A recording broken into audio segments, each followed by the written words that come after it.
अस्सलाम वालेकुम my dear students.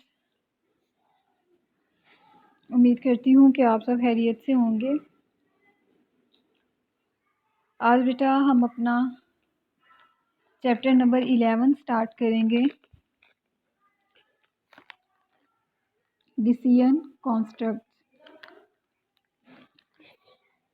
Chapter number 11 की पहले हम पेपर वेटेज को डिस्कस कर लेते हैं। इसमें से एक आपको लॉन्ग क्वेश्चन आएगा और 3 आपको शॉर्ट क्वेश्चन आएंगे। अब चैप्टर नंबर 11 और चैप्टर नंबर 12 में ये होता है बेटा कि चैप्टर नंबर 11 बेसिकली आपके जो प्रैक्टिकल्स होंगे वो आपके चैप्टर नंबर 10, 11, 12 और 13 से आते हैं। तो पेपर के अंदर भी हमें एक प्रोग्राम आता है लॉन्ग क्वेश्चन के तौर पे। इस तरह से या तो चैप्टर 11 से हमें थ्योरेटिकल क्वेश्चन आ जाता है और चैप्टर नंबर 12 से हमें प्रोग्राम आ जाता है, या इस तरह से वो करते हैं कि चैप्टर 12 से हमें वो प्रोग्राम दे देते हैं और चैप्टर 11 से चैप्टर 11 से प्रोग्राम दे देते हैं और चैप्टर 12 से थ्योरेटिकल क्वेश्चन दे देते हैं। तो हम साथ साथ जो है वो इसको देखते जाएंगे। तो चैप्टर 11 को हमने थ्योरेटिकली भी तैयार करना है और इसके तमाम प्रोग्राम्स को भी तैयार करना है। बहुत आसान चैप्टर है, बहुत मज़ा आएगा इसको करने का। चैप्टर 11 में प्रोग्राम्स जो हैं वो बड़े इंटरेस्टिंग है। अगर आपने चैप्टर नंबर 9 और चैप्टर नंबर 10 की बहुत अच्छी तरह से प्रैक्टिस की है, उसके प्रोग्राम्स की अगर आपको सी लैंग्वेज की अगर समझ आ गई है, तो चैप्टर 11 के प्रोग्राम जो हैं वो भी इंशाल्लाह ताला आपको बहुत अच्छे से समझ आ जाएंगे। तो हम आज अपने फर्स्ट क्वेश्चन की तरफ जा रहे हैं। डिसीजन कॉन्स्ट्रक्ट का फर्स्ट हमारा जो क्वेश्चन है वो है कंट्रोल स्ट्रक्चर। कंट्रोल स्ट्रक्चर बेटा ये हमें लॉन्ग क्वेश्चन आता है 8 मार्क्स के लिए।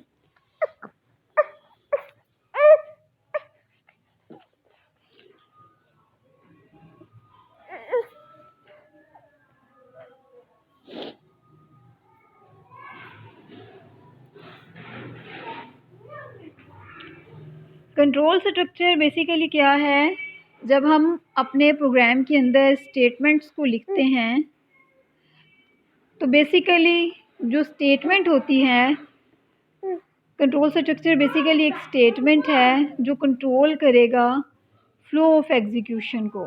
आपने अपने प्रोग्राम के अंदर जो स्टेटमेंट्स लिखी हैं उन स्टेटमेंट को किस फ्लो में कंपाइलर ने एग्जीक्यूट करना है, ये हमें कंट्रोल स्ट्रक्चर से पता चलता है। फॉर एग्जांपल हम वन बाय वन अपने स्ट्रक्चर्स को देखेंगे। एक स्ट्रक्चर जो है वो हम बेसिकली पढ़ चुके हैं, सीक्वेंस स्ट्रक्चर। चैप्टर नंबर 10 में हमने जो प्रोग्राम्स लिखे हैं वो सीक्वेंशियल स्ट्रक्चर के मुताबिक जो है वो एग्जीक्यूट होते हैं। सीक्वेंशियल स्ट्रक्चर से मुराद क्या है कि जिस तरह से हम स्टेटमेंट्स लिखते हैं वो उसी फ्लो में, सबसे पहले हमने देखा था जब हमने basic structure of C program पढ़ा था तो उसमें हमने मेन फंक्शन को देखा था। हमने देखा था कि हमारा जो कंट्रोल है वो मेन फंक्शन की फर्स्ट स्टेटमेंट पे जाता है, फिर वन बाय वन जो है वो स्टेटमेंट्स को एग्जीक्यूट करवाना शुरू कर देता है। तो कंट्रोल ने किस तरह से स्टेटमेंट्स को एग्जीक्यूट करना है ये हमें कंट्रोल स्ट्रक्चर से पता चलेगा। तो कंट्रोल स्ट्रक्चर क्या करता है, basically it control the flow of execution. हमारे पास बेसिक 4 टाइप के जो हैं वो कंट्रोल स्ट्रक्चर है। सीक्वेंशियल है, सिलेक्शन है, रेपिटिशन है और फंक्शन है।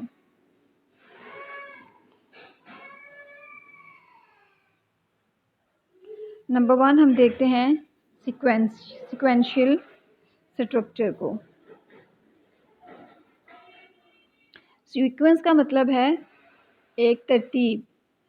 चैप्टर नंबर 10 में हमने जो प्रोग्राम देखे उसमें हम अपने जो स्टेटमेंट्स लिखते थे, तो जब हम कंट्रोल प्लस F9 करते थे हमारा प्रोग्राम एग्जीक्यूट होना स्टार्ट हो जाता था। किस तरह से वो एग्जीक्यूट करता था, उन स्टेटमेंट्स को एक तरतीब के साथ, सबसे पहले फर्स्ट वाली स्टेटमेंट को, फिर सेकंड, फिर थर्ड, फिर फोर्थ, फिर फिफ्थ एंड सो ऑन। अगर आपके प्रोग्राम में 8 स्टेटमेंट्स लिखी हैं तो अगर सीक्वेंस कंट्रोल स्ट्रक्चर है तो वो क्या करेगा, सबसे पहले फर्स्ट वाली स्टेटमेंट को एग्जीक्यूट करेगा, फिर सेकंड, फिर थर्ड, फिर फोर्थ, फिर फिफ्थ, फिर सिक्स, फिर सेवन, फिर एट्थ, फिर 10th, यानी कि जिस सीक्वेंस से स्टेटमेंट्स लिखी हुई हैं उन्हीं सीक्वेंस से स्टेटमेंट्स को एग्जीक्यूट करेगा।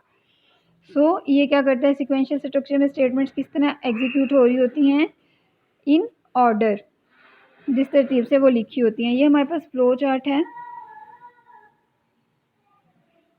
फॉर एग्जांपल हमारे पास एक प्रोग्राम है, उसमें टोटल 3 स्टेटमेंट्स थी और इस वक्त हमारा जो है वो सीक्वेंस स्ट्रक्चर है, तो वो किस तरह से स्टेटमेंट को एग्जीक्यूट करेगा, सबसे पहले फर्स्ट स्टेटमेंट को, फिर सेकंड स्टेटमेंट को, फिर थर्ड स्टेटमेंट को, फिर एंडिंग पॉइंट आ जाएगा। कंट्रोल स्ट्रक्चर में एक हमारे पास स्टार्टिंग पॉइंट होता है। स्टार्टिंग पॉइंट का मतलब होता है कि कहाँ से एग्जीक्यूशन स्टार्ट होनी है, एग्जीक्यूशन ख़त्म करने के बाद कौन सा एंडिंग पॉइंट होता है, कहाँ पे एग्जीक्यूशन जो है वो हमारी एग्जिट हो जानी है। तो सिक्वेंशियल स्ट्रक्चर में जिस तरतीब से स्टेटमेंट्स लिखी होती हैं उसी तरतीब से स्टेटमेंट्स जो हैं वो एग्जीक्यूट होती हैं। नेक्स्ट हमारे पास है सिलेक्शन स्ट्रक्चर। सिलेक्शन स्ट्रक्चर में क्या होता है, हमारे पास एक कंडीशन होती है, उस कंडीशन की बेस पे हमारी स्टेटमेंट्स एग्जीक्यूट हो रही होती हैं। हरी कहाँ ये पता नहीं। कंडीशन हमने पहले भी देखा था कि कंडीशन या तो ट्रू रिटर्न करती है या फॉल्स रिटर्न करती है। तो सिलेक्शन स्ट्रक्चर में हमारे पास डिफरेंट सिलेक्शन स्ट्रक्चर हैं, इफ़ है, इफ़ एल्स है, स्विच है, ये हमने अपने इस चैप्टर में डिस्कस करने हैं। तो इसमें क्या होता है, हमारे पास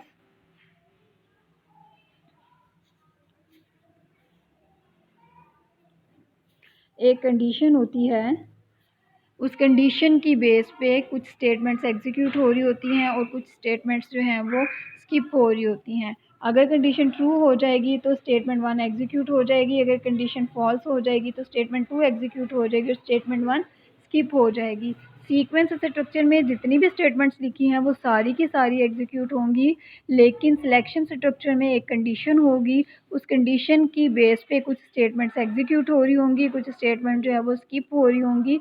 सिर्फ कंडीशन के ट्रू या फॉल्स होने पे इसमें डिपेंड करता है। उसके बाद है रेपिटेशन स्ट्रक्चर। रेपिटेशन का मतलब होता है बार बार, किसी काम का बार बार होना, इसको आइट्रेशन स्ट्रक्चर भी बोला जाता है। रेपिटेशन में क्या होता है, हमारे पास रेपिटेशन में हम 3 चीज़ों को देखेंगे, while loop, do while loop and for loop. अगर आप चाहते हो कि एक काम आप चाहते हैं कि कंपाइलर बार बार एक ही काम को जो है वो एग्जीक्यूट कराए तो हम रेपिटेशन स्ट्रक्चर को इस्तेमाल करेंगे। डिफरेंट इसमें क्या होता है, एक कंडीशन होती है, अगर वो कंडीशन ट्रू रिटर्न करे तो स्टेटमेंट एग्जीक्यूट होती है। ये स्टेटमेंट ने बार बार एग्जीक्यूट होना है जब तक कंडीशन फॉल्स नहीं हो जाती। जब कंडीशन फॉल्स होगी तो हमारा कंट्रोल जो है वो एग्जिट हो जाएगा। फॉर एग्जांपल मैं चाह रही हूँ कि स्क्रीन पे हेलो पाकिस्तान 5 टाइम प्रिंट हो। स्क्रीन पे क्या प्रिंट हो, हेलो।